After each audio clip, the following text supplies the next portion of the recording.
గత ప్రభుత్వం వ్యవస్థను నిర్వీర్యం చేసిందని, రాష్ట్రంలో పంచాయతీలో ఎక్కడ డబ్బులు లేవని AP deputy CM Pawan Kalyan అన్నారు. తాడేపల్లిలోని పంచాయతీరాజ్ గ్రామీణ ఉపాధి శాఖ కమిషనర్ కార్యాలయానికి ఆయన వచ్చారు. అధికారులు డిప్యూటీ సీఎంకి ఘన స్వాగతం పలికారు. SLRM కార్యాలయంలో ఏర్పాటు చేసిన ఫోటో ఎగ్జిబిషన్ను పవన్ తిలకించారు. ఛత్తీస్గఢ్ అంబికాపూర్లో ఆయన ప్రత్యేకంగా ఒక ప్రాజెక్ట్ చేశారు. ఇలాగా మనకి ఒక డంపింగ్ యార్డ్ ఉంది, ఒక 20 acres dumping yard, and he made it very beautiful.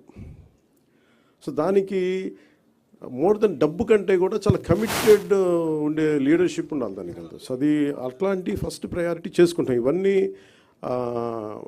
ఒకటి అర్బన్ కింద వస్తుంది, కొంత పంచాయతీ నా కిందంతా నేను మాట్లాడగలిగేది పంచాయతీరాజ్ కింద వస్తే, భీమవరం నా కింద రాదు. బట్ స్టిల్ నేను అర్బన్ డెవలప్ మినిస్టర్ నారాయణ గారితో కూర్చోబెట్టి మున్సిపాలిటీ సంబంధించి మేము కూర్చొని దాని మీద ఒక ప్రతిపాదన తీసుకురావాలి. ముందు దీన్ని ఇనిషియేట్ చేస్తాను త్రూ ఫ్రమ్ PR.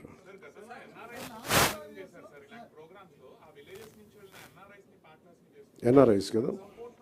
అంటే ఇప్పుడు మేము అదే చేస్తున్నాం. ఇప్పుడు మాకేమున్నాయంటే చాలామంది కమిటెడ్గా వాళ్ళ గ్రామం వరకు శుభ్రం చేసుకునే, ఫర్ ఎగ్జాంపుల్ మనకి రిలే వస్తుంది, మన 80s మన అన్నహాసరే గారు చేసింది ఇలాంటి ప్రయత్నమే కాదు. అది పెద్ద స్థాయిలో వెళ్ళలేకపోయింది. అది ఓన్లీ కొన్ని పరిమితమైన గ్రామాలు, పరిమితమైన మండలాలకి అయిపోయింది. కానీ సో మాకేంటంటే NRIస్ని ఎంతమంది స్టేక్ హోల్డర్స్, ఇప్పుడు నా ప్రయత్నం ఏంటంటే, మా అందరి ప్రయత్నం ఎవరు విల్లింగ్గా ఉన్నారు. ఫస్ట్ ఒక ఉదాహరణకు మేము పిఠాపురంలో చేస్తే 54 పంచాయతీల్లో మాకు అర్థం అవుద్ది మోడల్.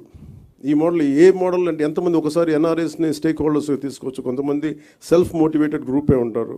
ఉదాహరణకి బాంబే లాంటి చోట బీచెస్లో ఇండివిజువల్స్, పాపం యువత చాలామంది వాళ్ళే ఒక గ్రూప్గా ఏర్పడిపోయి వాళ్ళే క్లీనప్ చేశారు బీచెస్ ఇక్కడ. సో అలాగే మేము దిగే వరకు లోతు తెలియదు అంటారు. కాబట్టి మేము దిగిన తర్వాత maybe we will take support from everyone. అంటే ఏమేమి వస్తాయో మేము కూడా వెళ్ళి చూస్తాం. అందుకని దీన్ని ఈ పైలట్ ప్రాజెక్ట్ అని చెప్తాం. ఎందుకంటే వన్స్ మేము కమిటెడ్గా ఒక 2 సంవత్సరాలు దీన్ని సక్సెస్ఫుల్గా చేయగలిగి, ఇప్పుడు మేము ఇక్కడ ఉన్న ఇన్ని వేల కోట్లు, దాదాపు 2643 కోట్ల రూపాయల ఇంత ఉంది. ఇవన్నీ ఎక్కడో చోట ఒక చిన్న ఒక మైన్యూట్ ఒక మైక్రో లెవెల్లో ఒక నియోజకవర్గంలో సక్సెస్ సాధించగలిగి then we can scale it up. That's what.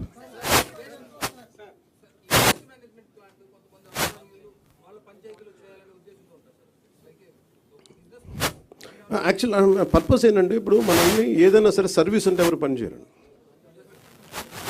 అంటే ఇప్పుడు ఎందుకు మేము ఇది మా లిక్విడ్ రిసోర్స్ ఏమంటుందంటే solid and liquid resource management అని ఎందుకు అంటున్నామంటే, solid and liquid resource management ఎందుకంటే money is the greatest motivation.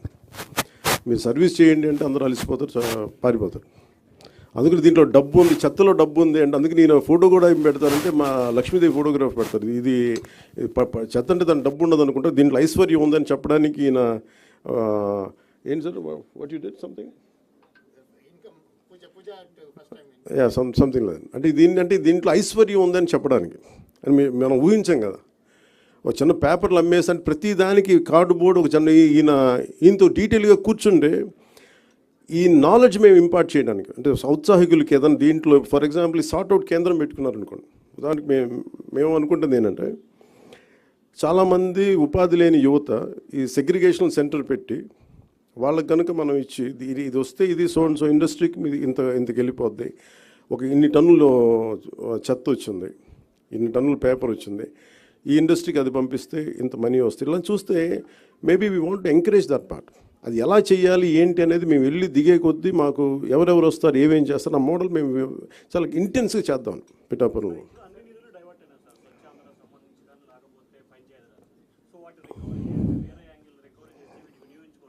ఖచ్చితంగా వినియోగించుకోవచ్చు, కానీ ఎలా రికవరీ చేస్తాం? ఇప్పుడు ఉదాహరణకి అంటే, ఇప్పుడు నేను ఏ రివ్యూ మీటింగ్స్లో కూర్చున్నా కానీ అందరు కలిసి ఒక పేరు అవసరంగా లేదు, కానీ ఒక IAS అధికారి పేరు చెప్తారు. అన్ని అనర్థాలకి మూలం ఆయనే అన్నట్టుగా అసలు ఇన్ని అవకతవకలకి మొత్తం కూర్చోబెట్టి ఏ రివ్యూ మీటింగ్లో కూర్చున్నా ఆయన ఏళ్ళన్నీ ఆయన వైపు చూపిస్తుంటాయి. అఫ్కోర్స్ ఆయన ఇప్పుడు వెళ్ళిపోయారు అనుకుంటాను నాకు తెలిసి. అంటే ఇట్లా ఉంటుంది. ఇప్పుడు వీళ్ళందరినీ ఎలా బాధ్యుల్ని చేయాలి అంటే ఇట్స్ వెరీ ఈజీ. అంటే అడ్మినిస్ట్రేషన్లో కూర్చున్నప్పుడు రూల్ బుక్ని దాటి అధికారులు ప్రయత్నాలు చేశారు. నేను మా రివ్యూస్లో మాట్లాడుతాను, కానీ the previous government over ruled and they went away. ఎవరికి అకౌంటబిలిటీ ఫిక్స్ చేయాలి అనేది ఇట్స్ $1 million క్వశ్చన్. అది కేసులు పెట్టచ్చు నాకు తెలియదు, కానీ ఏ మూల ఇప్పుడు నిన్న ఒక రివ్యూ చేశాను. రివ్యూ చేస్తే Asian infrastructure industrial development bank వాళ్ళు దాదాపు ఒక రఫ్లీ ఒక 4,000 to 5,000 కిలోమీటర్స్ అనుకోండి. వాళ్ళకి ఇస్తే వాళ్ళు అడిగింది ఏంటంటే, ఒకప్పుడు వాళ్ళు మనం ఒక 70% వాళ్ళు ఇస్తే ప్రతి ₹1,00,00,000కి ప్రతి 100 కోట్లకి 70 కోట్లు వాళ్ళు ఇస్తే మనం 30 కోట్లు పెట్టాలి. అంతే కదా సార్? That's what